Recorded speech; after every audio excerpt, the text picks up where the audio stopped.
రాష్ట్రాన్ని ప్రగతి పదంలో నడిపేందుకు బడ్జెట్ అనుకూలంగా ఉందని మంత్రి కందుల దుర్గేష్ అన్నారు. గత ప్రభుత్వ హయాంలో తెలుగు భాషను చిన్నచూపు చూశారని, ఇప్పుడు బడ్జెట్లో తెలుగు భాష కోసం నిధులు కేటాయించడం సంతోషకరంగా ఉందని చెప్పారు.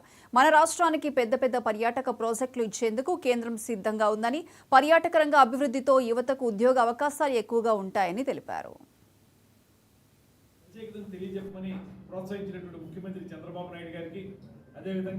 మన ఉప ముఖ్యమంత్రి పవన్ కళ్యాణ్ గారికి ప్రత్యేకమైనటువంటి ధన్యవాదాలు తెలియజేస్తున్నాను. ఇది ఒక బాధ్యతతో వెళుతున్నటువంటి కార్యక్రమం.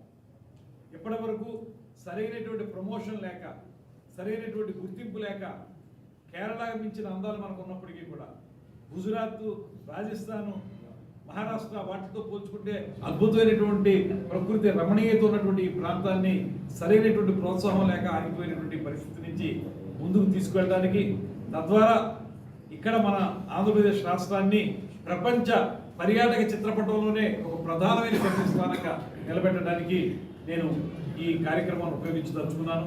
అందుకే ప్రత్యేకంగా వెళ్తా ఉన్నాం. దీనికి సంబంధించి అనేక కార్యక్రమాలు మేము చేయబోతున్నాం.